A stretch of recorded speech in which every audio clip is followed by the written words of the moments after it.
Hello friends, I am Dr. Sanjeev Gulati, Principal Director, Nephrology and Kidney Transplant, Fortis and Escorts Group of Hospitals NCR, and President-elect Indian Society of Nephrology. As you all must be aware, 10th of March is being celebrated the world over as the World Kidney Day. And the theme for this year, 2022, is the role of nephrologists in bridging the knowledge gap for better kidney care. Now, a word about World Kidney Day. It is a worldwide joint initiative by the International Society of Nephrology and the International Federation of Kidney Foundations, of which the Indian Society of Nephrology is the part. And the aim is to raise the awareness about the significance of our kidneys.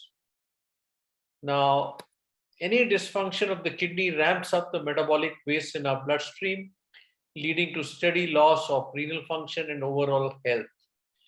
Kidney disease, especially chronic kidney disease, initiates slowly and progresses over a number of years, giving us an ample opportunity to slow down progression. Also, not all patients with kidney disease progress from stage 1 to stage 5. But when we talk of kidney disease, first and foremost, we need to distinguish acute kidney injury from chronic kidney disease. Acute kidney injury means that the kidney damage is reversible, whereas in chronic kidney disease, there is a progressive loss of kidney function leading to kidney failure. And most patients do require dialysis or kidney transplant, which is the definitive option. These are the different stages here: stage 1, 2, 3, 4, and 5. They are based on the EGFR. Now, both adults and children, and irrespective of race, any individual can be affected by kidney disease. Epidemiologic studies have shown that it is more common in African Americans, Hispanic, American Indians, and also South Asian descent, which is of importance to us. The danger is exacerbated by high prevalence of diabetes and high blood pressure within those areas. If we look at the global population, about 850 million worldwide, that is roughly about 10% of the world population has got chronic kidney disease. And acute kidney disease is there in about 1.7 million deaths annually.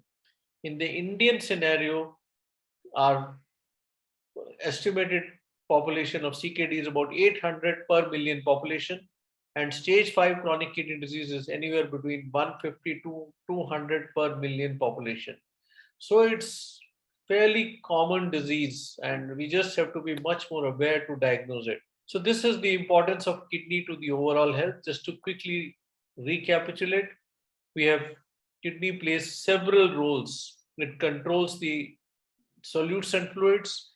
It has a critical role in maintaining blood pressure by the sodium balance. It regulates the acid-base balance, drug metabolism and excretion, and metabolic waste excretion, and also has endocrine functions.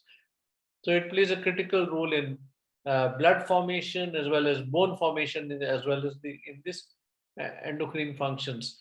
So the metabolic waste maintenance is there. We all know that a regulation of blood pressure by renin and sodium regulates pH levels, gives energy, erythropoietin production, and calcium phosphorus balance at the bone. Now, what is the impact of kidney disease on the quality of life? Well, poor quality of results due to inequities and disparities. Because of the high cost of treatment, the physical symptoms add to the uneasiness, and there is the emotional stress. So kidney care is to assist patients with kidney disease, and there is also, we need to know, a palliative care treatment that is available. The overall aim is to improve the quality of life of patients, the families, the pain symptoms and treatment, emotion, stress and management, and aiding and making decisions. Now, we all need to remember that kidney disease are associated with other medical complications. Two of them, important ones, are diabetes and diabetic kidney disease. Incidentally, the commonest cause of chronic kidney disease worldwide, including our country. Studies done by a group at SCPGI Lucknow, where I was a faculty member earlier, was among the first to highlight that diabetic kidney disease had become the commonest cause of CKD in our country. There's also an association with cardiovascular diseases, and high blood pressure damages the vessels, and a significant number of patients of chronic kidney disease have cardiovascular disease. Now, there are several challenges that are seen to kidney health. One is the issue is the kidney health disparity and inequity. There is a high cost of treatment, especially for transplant as well as dialysis. Infrastructure, physical as well as legal. There is specialized teams are required. If you are planning for a kidney transplant, organ donors are there. Dialysis backup is always required. And in our country, there is a cultural bias against organ donation. So we face a lot of challenges in optimizing kidney health in our day-to-day practice. Medical professionals play a very important role in detection, diagnosis, and reducing the kidney disease. So kidney disease problems, as I mentioned, are often unnoticed in the earlier stages. There are no symptoms or indications of chronic kidney disease in the early stages. The only way to diagnose is by aggressive blood testing and doing EGFR. And physicians play a role in relieving some of the symptoms and health issues based on detection and treatment. Early detection is crucial as it aids in suitable treatment prior to the commencement of kidney damage or complications. And these are four simple tests which every patient should be subjected to wherever you are suspecting chronic kidney disease, and especially in the high risk groups. Blood sugar, urine albumin, which is microalbuminuria, serum creatinine, and in EGFR estimation should be done. Coming to the treatment, good blood pressure control, I think, is one of the most important measures. As in diabetics, good blood sugar control. Diuretics, if you have salt and water overload. When you progress to stage 5, dialysis and kidney transplant are the only two options that are available. So stage 5 chronic kidney disease, renal transplantation is the gold standard. As a stopgap measure, maintenance hemodialysis and continuous ambulatory peritoneal dialysis are options. And what is often not discussed is there is a fourth option for a conservative management also, more so in the elderly patients. Kidney transplant, as I mentioned earlier, is the best option for stage 5 CKD. It improves quality of life and survival. The success rate is high. It is more than 94 to 95%. And even diseased donor transplantation has a success rate of 85 to 90%. Issue is mainly scarcity of organs accessible for organ donation. We have very few cadaveric donations. We also have a small family norm. So getting organs from immediate family members is becoming a challenge. And the need of the hour is to promote organ donation as a life-saving activity, and transplantation is the best outcome choice for kidney failure. What about conservative therapy? It's definitely an alternative option for patients, especially elderly patients, those who have severe cardiac disease, who are unfit for transplant. And it refers to disease management without dialysis, which comprises active management of disease to slow further deterioration of kidney function, minimize kidney complications, and innovative solutions are required by integrating palliative and nephrology care. So these are the priorities of care for CKD stage 5. Priority 1 is to recognize, clinicians should recognize all grievous possibilities, including death, and express them clearly to the family. Ultimately, it's an informed choice. Communication is important. That sensitive communication takes place between the staff, the patient, who's an integral part of the therapy, and the family. Always involve the patient and the family in all decisions and the treatment of care. Provide support, ensure that the needs are actively sought and respected and met as far as possible, and plan and do agree and coordinate and deliver an individualized care plan with the patient as they opt for. So what can we do? You can provide pain relief by analgesia, muscle relaxants. If they are having vomiting, give antiemetics, reduce secretions by these pharmacokinetic measures, and make sure that they are not allergic to it. But conservative therapy can be given in a subset of patients provided they are consent to the same.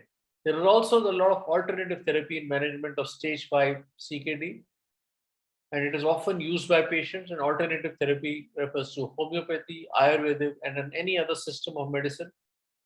Unfortunately, there are no randomized controlled trials or published studies to justify the beneficial effects of all these therapies. They are unvalidated treatments, widely prevalent on the social media.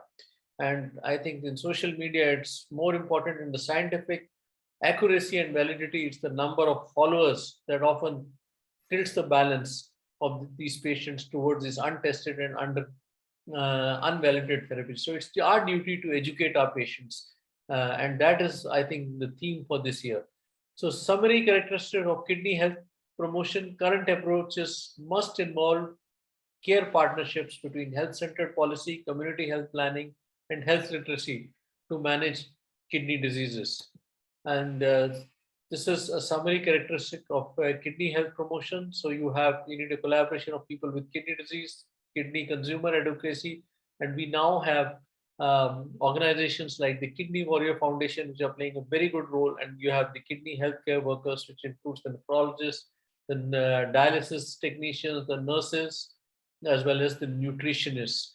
So there is need for kidney informative social media education and awareness. As I already showed you earlier, there's a lot of misinformation on the media. We need to update with accurate data, identify and remove misinformation by working together, and kidney support groups should be guided by healthcare workers. Collaborative initiatives by healthcare workers for counseling, management of kidney disease needs to be spread via social media, which is the goal or aim for this year's World Kidney Day. This caters and aids the large kidney disease suffering population.